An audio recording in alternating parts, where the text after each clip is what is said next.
आपको पता नहीं है JF-17 थंडर ब्लॉक 3 ने कैसे धुलाई करी 7 से 8 मई की रात को आपके राफेल्स की, Su-30 MKI की और MiG-29 फाइटर जेट की।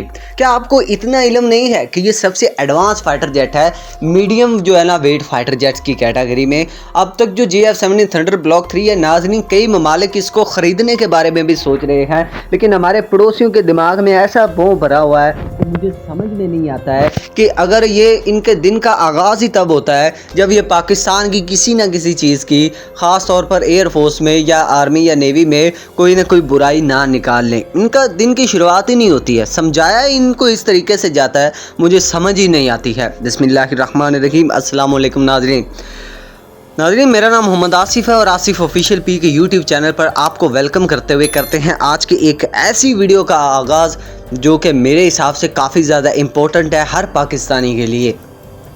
नाज़रीन देखें, PL-15 जो मिसाइल है ये इसमें कोई दो राय नहीं है, ये वेरी लॉन्ग रेंज मिसाइल है और 200 किलोमीटर से लेकर 300 प्लस किलोमीटर तक जो है ना इसकी रेंज होती है। अब इस मिसाइल की कुछ रिक्वायरमेंट्स होती है और इसमें सबसे बड़ी जो रिक्वायरमेंट होती है इस मिसाइल को फायर करने की या किसी फाइटर जेट के साथ इंटीग्रेट करने की, वो ये होती है नाज़रीन कि जो फाइटर जेट है उसके अंदर AES रेडार लगा हुआ होना चाहिए और इलेक्ट्रॉनिकली स्कैन्ड अरे रेडार जो है ना वो होना चाहिए, जिसकी वजह से इस मिसाइल को कंट्रोल किया जा सकता है। सिर्फ इंटीग्रेट नहीं किया जाता मिसाइल को प्रॉपर रेडार और हर चीज़ से कनेक्ट करने के बाद ही इसका जो है ना कामयाब तजर्बा होता है और तजर्बे के बाद इसको मुकम्मल तौर पर फ़ाल कर दिया जाता है। लेकिन नाज़रीन, हमारे जो पड़ोसी हैं उनको एक आदत है, जब से JF-17 थंडर फाइटर जेट बना है उनमें एक आग सी भड़क उठी है, एक जलन की, और डेली जो है ना इधर से बदबू भी आती है यार। बाय द वे बदबू किस टाइप की आती है कि जो तेजस फाइटर जेट है, भारत ने कब का प्रोग्राम शुरू किया हुआ है, लेकिन अभी तक प्रॉपर तरीके से जो तेजस फाइटर जेट है वो इंडियन एयरफोर्स में शामिल नहीं हुआ है। ये भी देखें, इनकी नाअहली का सबसे बड़ा सबूत आपके सामने है। तो जो JF-17 थंडर है, पाकिस्तान ने बाद में प्रोग्राम शुरू किया चाइना के साथ मिलकर और अल्हम्दुलिल्लाह इसका ब्लॉक 1, ब्लॉक 2 और उसके अलावा 4.5 जनरेशन का ब्लॉक 3 फाइटर जेट भी पाकिस्तान ने तैयार करके 2023 में अपने एयरफोर्स में शामिल कर लिया था।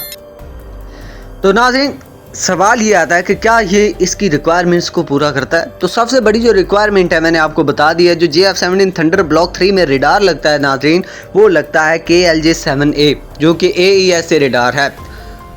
और इसके अलावा ये जो BVR कैपेबिलिटीज़ हैं वो JF-17 थंडर में काफ़ी ज़्यादा हैं और इसके जो एवियोनिक्स हैं वो बड़े ही ज़बरदस्त हैं। 70% जो है ना तकरीबन मेरे हिसाब से जो JF-17 थंडर बनता है वो पाकिस्तान में ही बनता है और अल्हम्दुलिल्लाह ये फ़ख्र पाकिस्तान भी कहलाता है।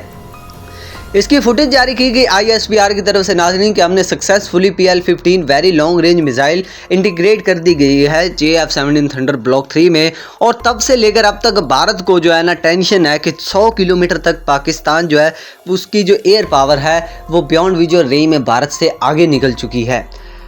अब भारत क्या करना चाहता है? भारत के पास जो है R-77 रशियन है जिसकी रेंज 150 से 180 किलोमीटर है। चलो वो 200 किलोमीटर बताते हैं लेकिन एग्जैक्ट 180 किलोमीटर तक है।